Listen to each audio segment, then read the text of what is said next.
Action force against Cobra, the enemy, fighting to save the day.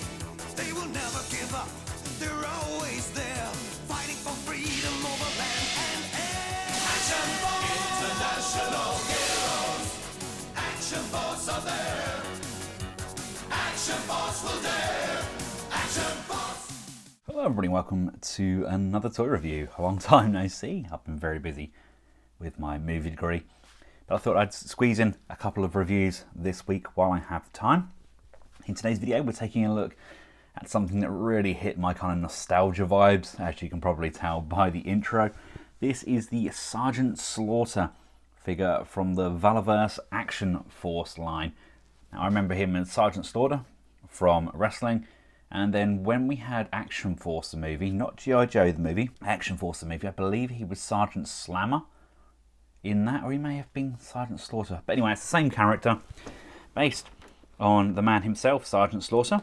Comes in this really nice packaging, and we've got some other characters on the back there. Now, I'm not going to get all of the Action Force figures. I'm not going to start collecting loads of Joes either. There's just a couple of characters that really kind of meant a lot to me as a kid. Sergeant Slaughter being one of them. I also liked the Tiger Force outfit for Outback and Tunnel Rat as well, amongst a couple of others. But let's crack him open. And here he is out of his plastic prison. He looks superb. The sculpt on Sergeant Slaughter is absolutely sublime. Now, if you've had Marvel Legends, then you kind of know what you're going to get with these figures. They feel very similar indeed. I was a tad skeptical because I'd heard things about the build structure of the weapons, etc. But you'd be happy to know that Sergeant Slaughter's weapons seem absolutely fine in hand. I mean, certainly a lot more robust compared to what we used to get with the old 3¾ inch G.I. Joes back in the day. But he's a good, solid figure. I just can't get over that sculpt. That looks absolutely sublime. Let's take a closer look. I mean, that is an absolutely remarkable resemblance. Sunglasses are a little bit temperamental. Don't really want to wrap around his head as best as they should. Maybe we can get around that with a little bit of heat from a hairdryer, but these are absolutely tiny. It's something I can definitely see getting lost over time. There's something about that sculpt. You do get kind of a visible line around the chin. It's a little bit rough under there. And again on the back of the neck, kind of a bit of a space there between the head. But that is absolutely sublime. Let's just remove his glasses and take a look at that sculpt. Really nice resemblance there, and we can put that hat back on. Love the clothing as well.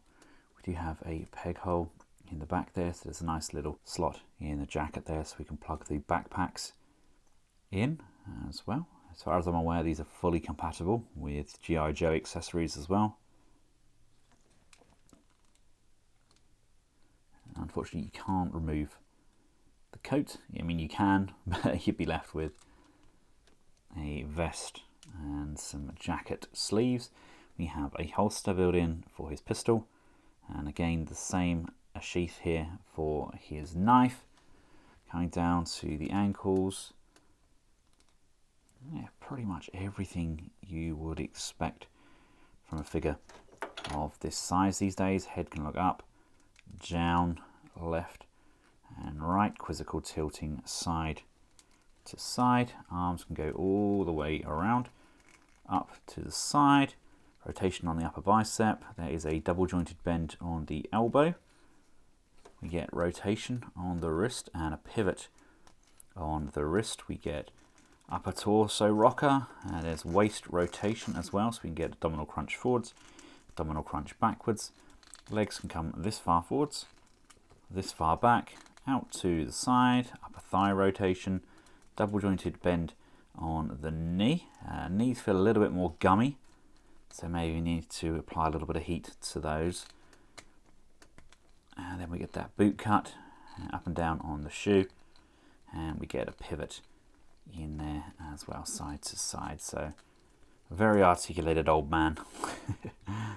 He does, of course, come with a load of accessories as well. We get a plethora of hands.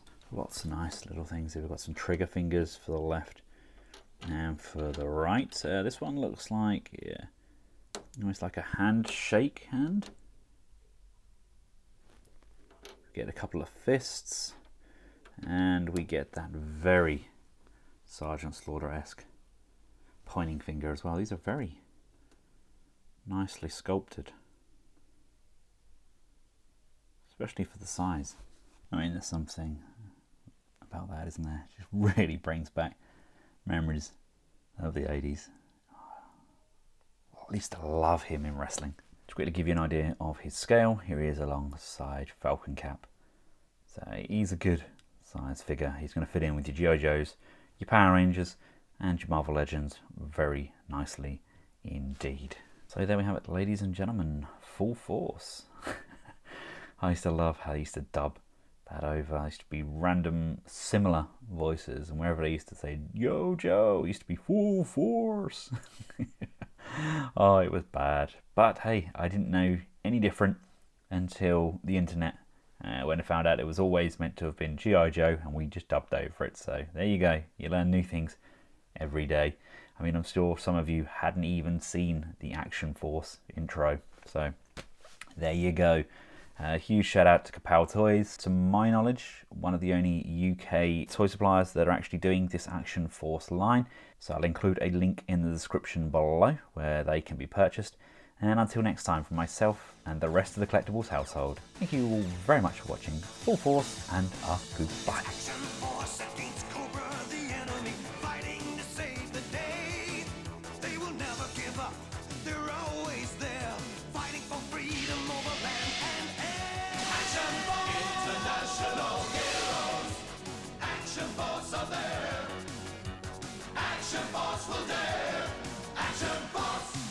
Action Force is the code name for a highly trained rapid deployment force. Its purpose, to defend human freedom against Cobra, a ruthless terrorist organization. Action Force! International heroes! Action Force will dare!